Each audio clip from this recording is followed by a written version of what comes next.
took the false spar and the leading edge off from this bay where the fuel tank goes.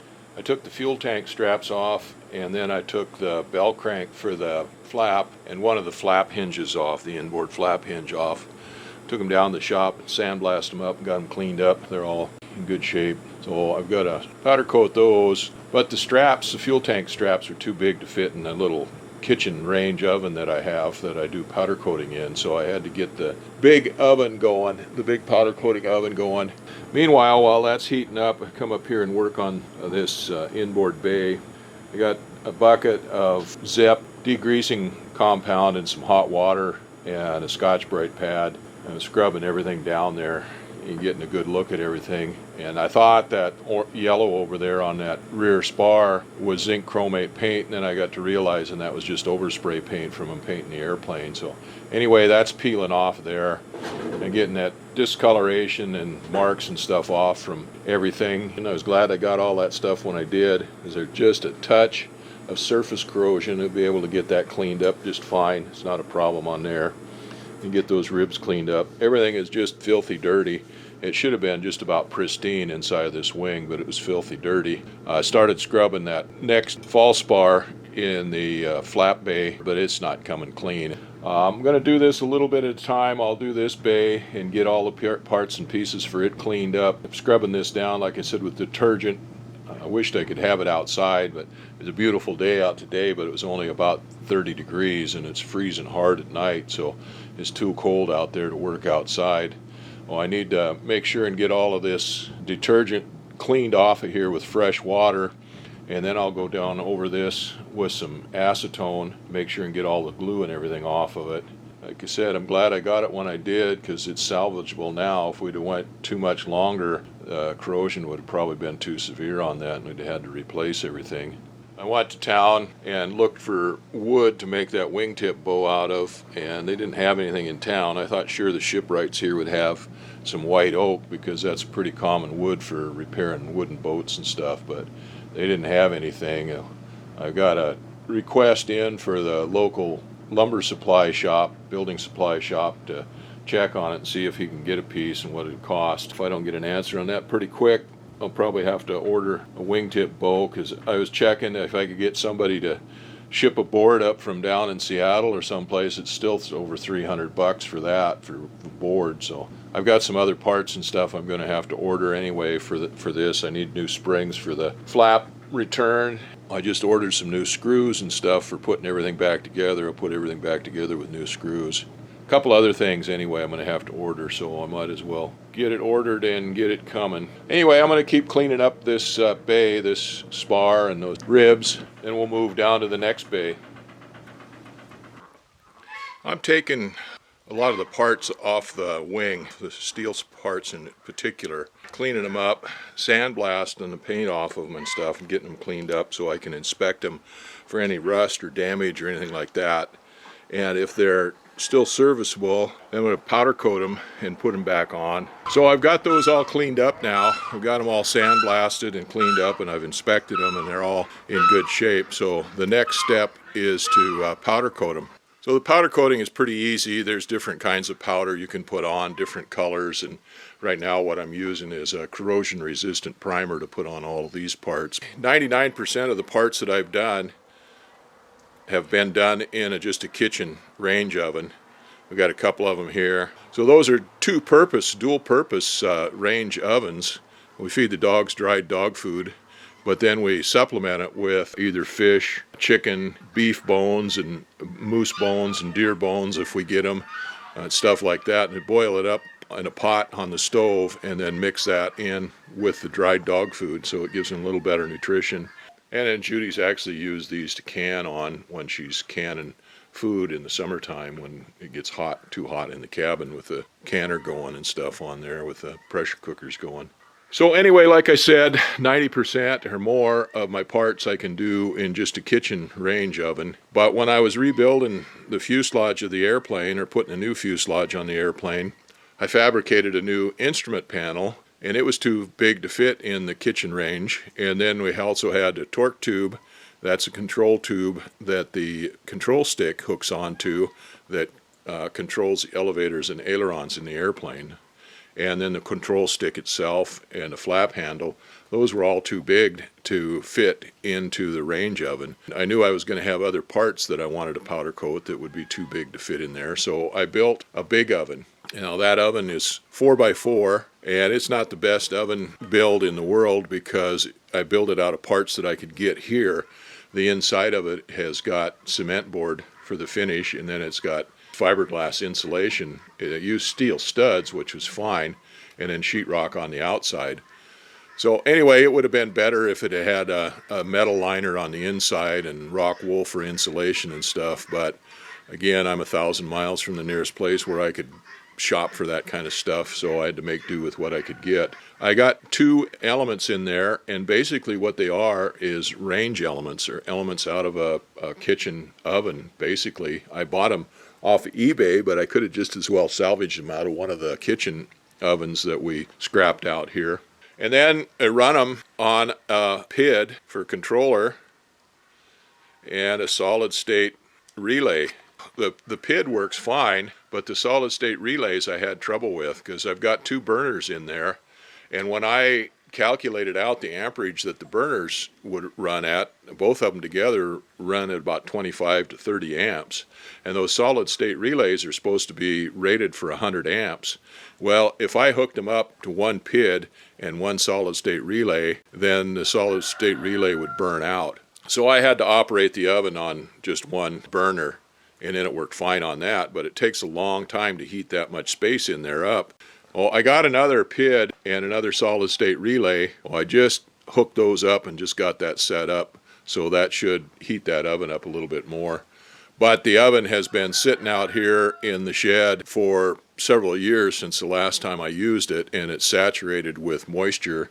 So right now it's cooking the moisture off in there. It's steaming and stuff, and that thing is a mess. I never did finish it. I had ideas of how I was going to finish it with a control panel and everything on it.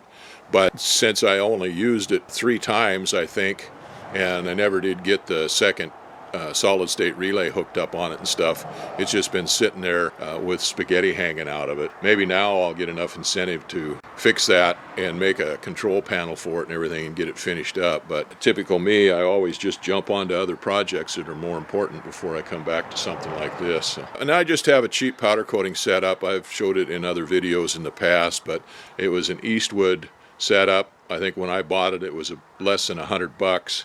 It's not perfect, but it works good enough for me.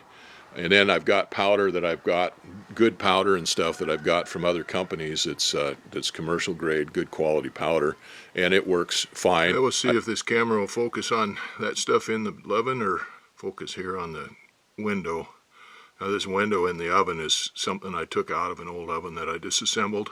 Well, anyway, I got my first batch of parts powder coated and hanging in the oven there. Now those are all thin sheet metal, mostly steel. The only thick part in there is that bell crank for the flap, and that's aluminum, so that absorbs heat pretty fast. Those should go about 20 minutes or so and cook and be done. And this is the only reason that I needed to use this big oven, is because of those straps for the gas tank, the fuel tank in the wing. They were too long to fit in the regular oven. Everything else I could have got into the kitchen oven, and I think most of the rest of the parts on that wing that I do are going to all fit in the kitchen oven. It's a lot easier to use, a lot smaller, and more economical to heat up. I've been working on this butt end, the inside end of this wing. There's been just layers of paint on top of here, and it wasn't prepped before it was painted. A lot of this is just overspray, and it's pretty nasty. It was gunked up on here on these hinges. These are the hinges where it attaches to the fuselage of the airplane. It was all gunked up on there, just thick as it could be, and nasty, and it's dirty up in here. So I decided to go ahead and clean this up better. I've been washing this down. I've got this rear spar fairly well cleaned up. I'm using soap and water and a Scotch-Brite pad on it to clean it up. I use a scraper to scrape the paint off where it won't come off easy with the Scotch-Brite pad. And in the places where I couldn't get the scraper in, I was using a screwdriver and stuff to help guide the Scotch-Brite in there. I wasn't able to get in here the way I wanted to, so I decided to take the bolts and stuff and this butt rib off and the bolts and stuff out of these hinges. I was going to take the hinges off, make sure that underneath them there was no corrosion in that spar. But this hinge has a sleeve going through it here on this outboard end and another sleeve here. They go through these two pieces here and through the web of the spar. And then this one here has one on the outboard hole and then just bolts in through the rest of them. Well, anyway, as close as this bolt pattern was, it was hard to get in here to get this clean the way I wanted to and to inspect it the way I wanted to. Oh, it'd be nice to be able to get these things off of here and maybe put some wash primer or something on underneath them to insulate them, but I can see that there's no corrosion in behind these fittings. If there's any corrosion in there, you'd start to see swelling and stuff in the aluminum. It starts to get bigger, expand, and get dust out of it and stuff like that. So I don't see any sign of corrosion in there in between this hinge and the web of the spar. So I'll just go ahead and keep cleaning this up, washing it down, and then once I get it cleaned up, I'm going to clean it with some Aluma-Brite and then probably some Allodyne, something like that, and then it'll all get painted. Probably maybe put some primer on it, some zinc chromate primer or some wash primer or something like that on it before I put everything back together. I was kind of worried about these because it's hard to see them, and like I said, it was built up with a whole bunch of paint and stuff, and you never know what's going on underneath the paint. There is a little bit of corrosion, just barely started in a few spots on here, primarily where those straps for the wing hangers went over, in a couple of spots where there was metal, steel, like this. This is not corrosion here, that's just a stained rust from the steel washer that was right there. But there's a couple places in here where it was close. There were steel screws holding this rib, this butt rib on. There's brackets here on these ribs, and there's steel screws go through the aluminum bracket on the ribs and into the aluminum spar. And those are rusty. Those are original screws, slotted screws. Anyway, that's a potential source for some corrosion there where the screws start rusting up in the aluminum. Anyhow, I'm just going to keep working on this. You can see the yellow coming off of there, and then there's green underneath it, and then there was white underneath that, and there was dirt everywhere. And right there is one of the screws was in there, and there's a little bit of discoloration on the aluminum. It's not quite corroding yet. There's another spot right there. It was close. There's burrs on there where the screws and stuff have been put in. I'll take those burrs off. But it doesn't look too bad considering. I gotta get that Scotch-Brite pad up inside this this hat channel. Get the dirt and crap out of there too. Well, anyway, that's coming along. Like I said, I've got this rear spar pretty well cleaned up. What I can do with the soap and water. Well, the next thing is Aluma-Brite phosphoric acid, basically cleaner, and that'll get it clean. That'll get down any corrosion that's in any pits or anything. That'll get that cleaned out of there. Oh, this wing is sitting upside down right now. When I get this rail here cleaned up with a can and all of this stuff cleaned up, this one, like I said, looks pretty good. I'll get that other rail cleaned up,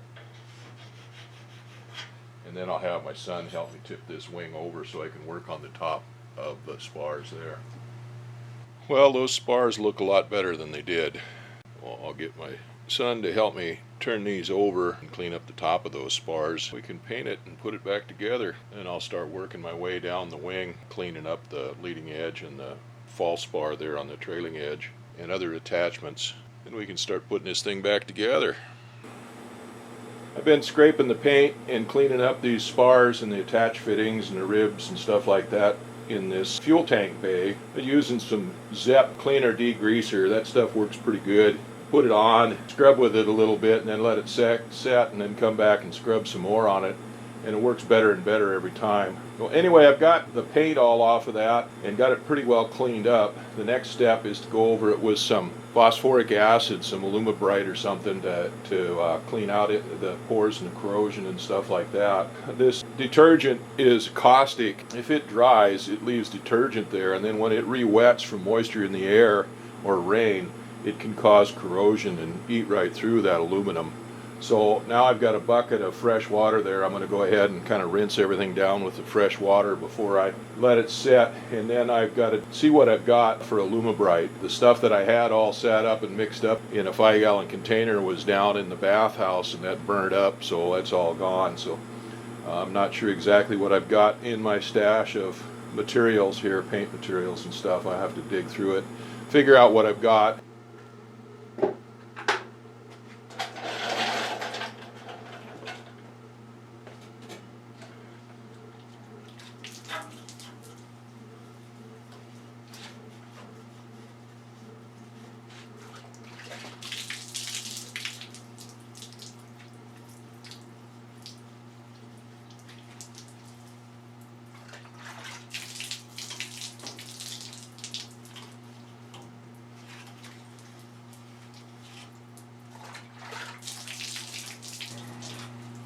Well, that detergent gets built up down here in these channels on this wing spar. It just sits there. So even though I flood it with some water, it's just going to sit there. So if I take and boost this spar up on this end, this wing up panel up on this end, with a couple of 2x4s, then that water runs down through that spar channel and drains out the other side. And since I'm working on this from this way that way, I'll be getting those bays and stuff next, and they'll be getting cleaned up then. Nice, just take the hose and wash everything down. And I'd do that if I was outside, but I can't do that in here because I have too many tools and stuff sitting around here on the floor. So this will have to do.